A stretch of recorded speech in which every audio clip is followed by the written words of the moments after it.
Welcome back. It's time for our Mother Knows Best segment, and we've got kind of a serious topic to talk about this morning, but shaken baby syndrome is something that you hear about, in the news, and it's something that, Janet, I know you have very personal experience with, so we're going to start out and just kind of let you talk about the experience that you've had and the law that you were able to be, instrumental in passing in Florida. Can you give us the insight on that?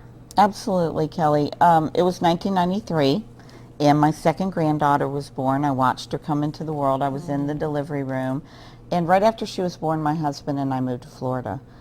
Hadn't been there any time, and two things happened that day that are really important because we see a lot of babies get shaken around this. My granddaughter had her first immunizations, and my daughter went back to work because it was that 6-week mark after the birth of her child. I got a call from my daughter down in Florida saying, "Mom, Kimberly's in the hospital. She's in intensive care. They're saying she's probably not even going to live through the night, and they think it's abuse, something called shaken baby syndrome." And the first thing that goes through your mind is there has to be a mistake because child abuse happens to other people. That doesn't happen in my family. And then the next thing that overcomes you is anger. You become very angry, and many families get locked in that and never can leave that. But I did feel at that moment a fundamental shift inside of me, and something told me that my life was never going to be the same after this. Kimber was indeed shaken by her father. He admitted the day after. He shook her violently because she would not stop crying, probably because of the immunizations. And because of what happened, she lost 67% of her brain. She was blind. She had to be fed through a tube. She couldn't walk or talk. She couldn't do anything. And she lived almost 3 years. She died 1 month before her 3rd birthday in my arms. So in Florida, you were able to help pass a law that has to do with shaken baby syndrome. We actually got 2 passed. One is named after Kimberlin. It's the Kimberlin West Act of 2002, and it requires that whenever anybody goes in the hospital and has a new baby, that they get educated, not so much on shaken baby, although that's part of it, but what the focus is coping with crying, because that's when babies get shaken. And the other one is that all child care providers that are licensed in the state of Florida have to have training on shaken baby syndrome, SIDS, and brain development.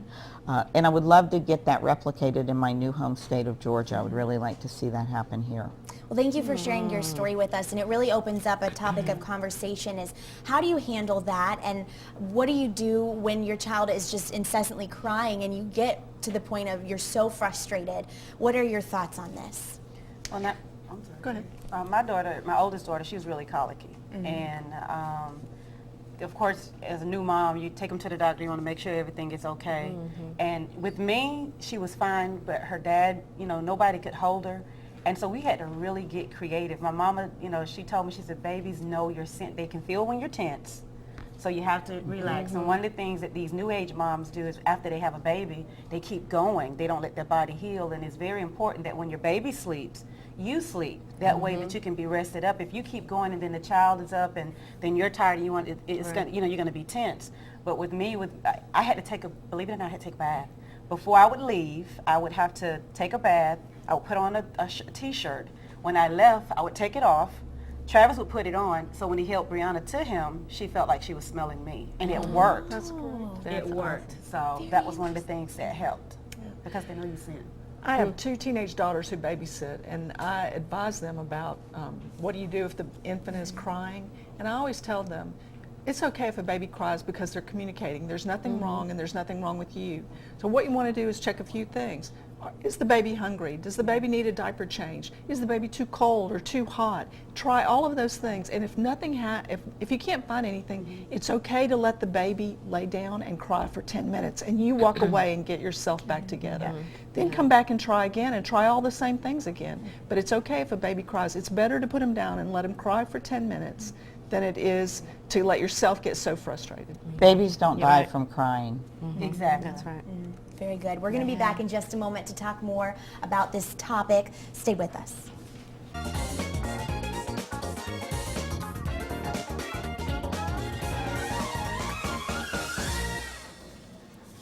Welcome back to Good Day. It's our Mother Knows Best segment. We appreciate all of you lovely ladies coming on to talk with us this morning.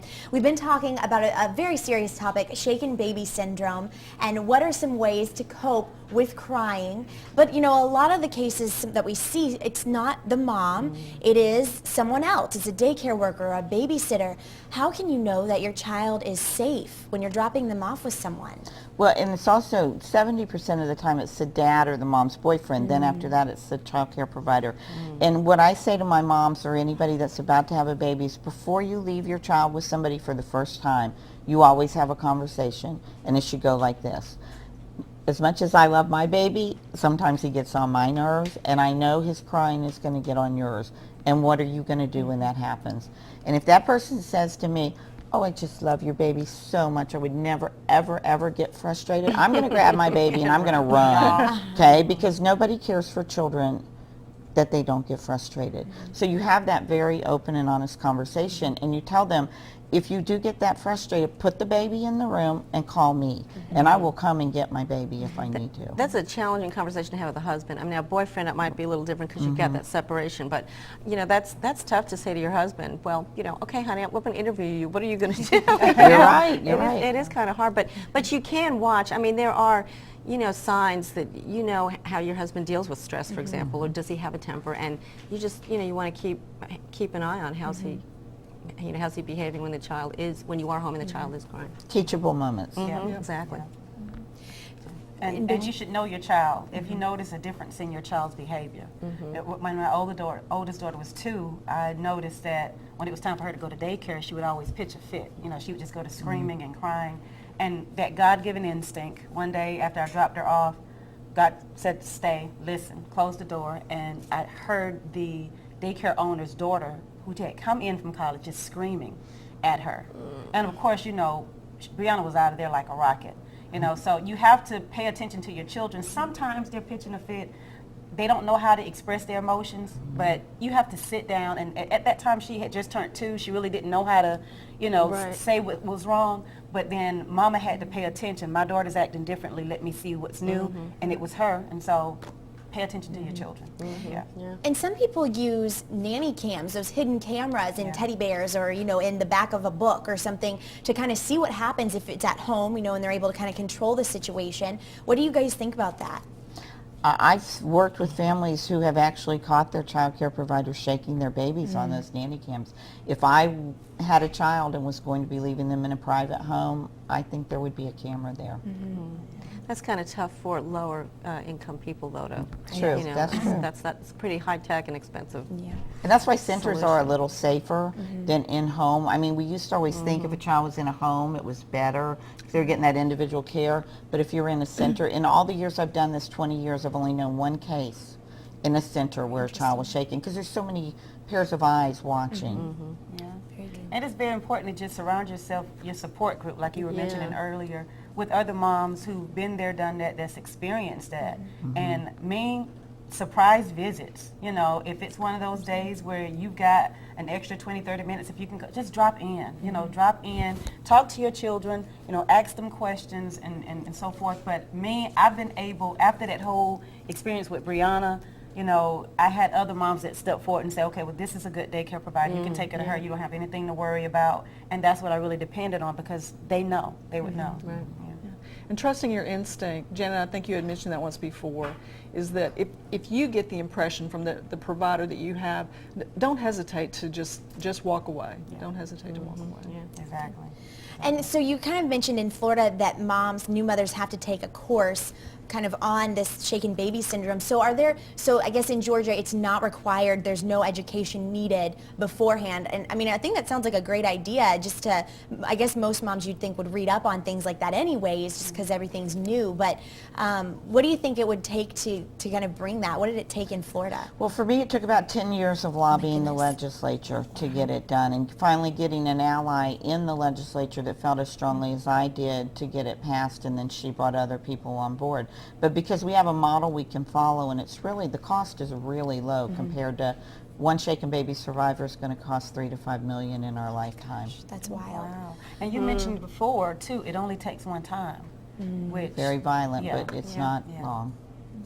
We're going to be back with more Good Day and more Mother's Knows Best. Stay with us.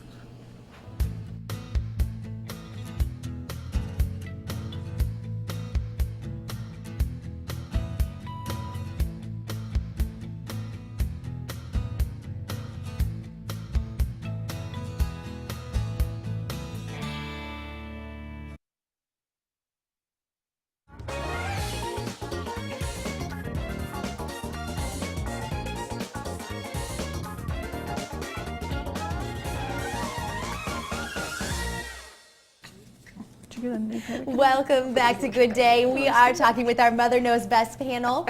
And, you know, we talked a little bit in one of our past Thursdays about online bullying with kids and how that affects them. But an interesting article has come out, and it's talking about sibling bullying and sibling aggression, and how to some kids that can be more or just as worse as being bullied by a friend at school or a bully at school. And so we want to talk a little bit about sibling rivalry, sibling bullying, and kind of how you deal with it. Is it a bad thing? And you know, so first off, let's talk about it. How do you guys handle bullying with your kids, the siblings, and being roughhousing and things like that? Well, I try not to go right ahead and label it bullying from the beginning, because that's not a productive thing to, you know, put a label on it. But I mean, I try to encourage, you know, our children to, well, we do, my husband and I do, just to treat each other the way, you know, the way you'd want to be treated, and just to set a lot of grand rules off, you know, from the beginning. If something's bothering you, we're going to talk about it before we start, you know, acting on it. Just really kind of respecting each other, things like that. But things happen. I mean, as kids get older, and you know, siblings, you get issues with your issues, right? With your siblings. But we try to not let them escalate. Right. Yeah. Yeah, you have a pretty wide age range too, don't you, Yes. Pat? Yeah.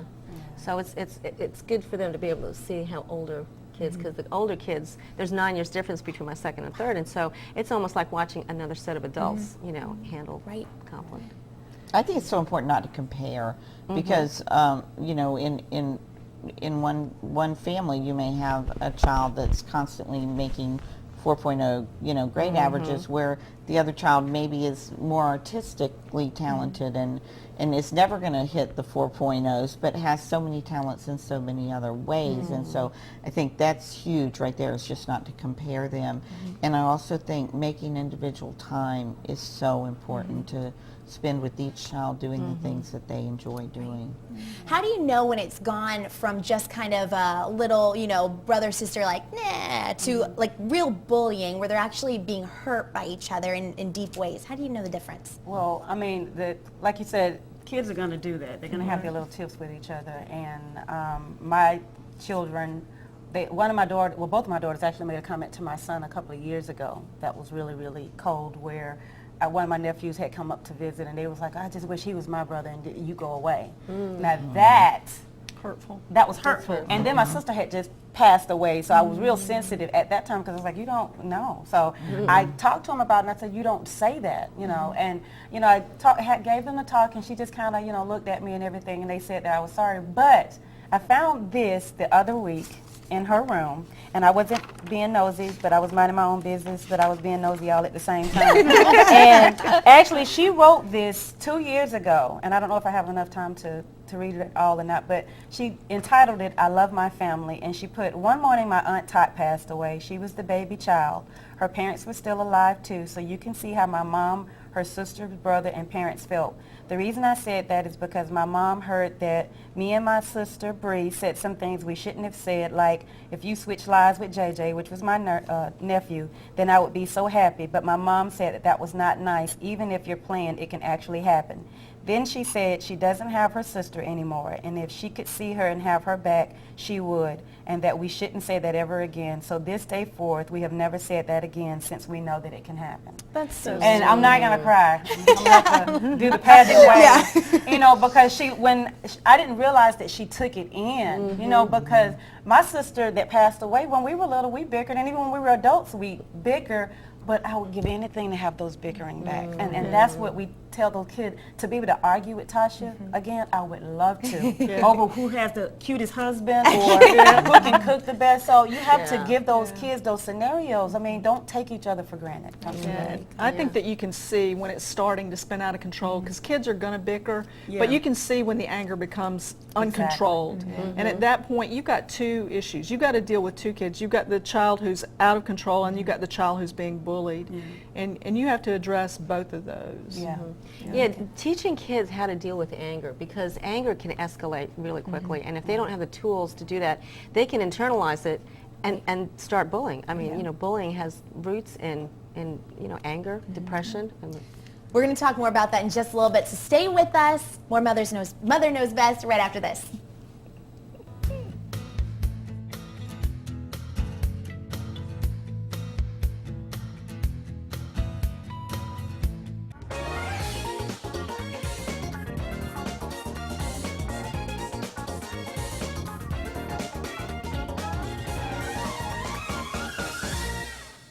Welcome back to Mother Knows Best on Good Day. We've been talking about sibling rivalry, and is it just as bad as rivalries at school and bullies at school and how you deal with that? So we kind of left off talking about anger management, but each of you have a boy and a girl, so I wanted to address gender issues and what, you know, what kind of happens more with the girls, what kind of happens more with the boys, and how you deal with it. Well, I think we were talking about girls tend to be a little more verbal, of course, and boys physical. But we've always, both sets of my kids, the boys are older than the girls, and we've just always taught them that no matter what your sister's doing, you don't hit girls. And they always, of course, say, well, that's not fair, you know, because the girl's going to hit sometimes. But you know, I just feel it's really important that you don't want to set them up for abusing a spouse later on, and you just don't hit girls, period. But then, of course, you have to follow that up with, well, what kind of tools can you give them to deal with anger? Because I'm not saying they're not going to get angry, but they just have to watch how they treat their sisters. You know. I think the verbal stuff hurts more because the physical, they can eventually get over that, and that's the kind of stuff that parents usually will jump in very quickly and start addressing. But those kinds of words can stick with you forever. I mean, I can remember today, and I'm in my 50s. I can remember stuff my brother said to me when I was a teenager. So that stuff hangs with you. That's true. Yeah. But you also want to tell your daughters too that it's not ideal to put their hands on a guy, because sometimes we feel like, okay, you're a man, you can take it. And so with my kids, what we do to help them to get their anger out, we have court. You know, we sit down, they plead their case, the other one pleads the case, and either Travis or I, we play the judge and the jury. So that's their way of sitting down and talking things out. And we actually do it too with my siblings and so forth. So that's a great way for them to get it out. That is really cute. Well, I always think the good old-fashioned guilt trip is a good thing, and if it just gets too bad, you know, and I have my 16-year-old grandson here with me today of the infamous nail polish on the Yes, TV we screen remember last him. week, and when he and his cousin will fight or argue or whatever, I will remind them that one day, you know, Grandma's going to be gone, Grandpa's going to be gone, even your parents are going to be gone, and you guys are going to be the only ones that are going to remember all of this history, all of these vacations, all these fun stories.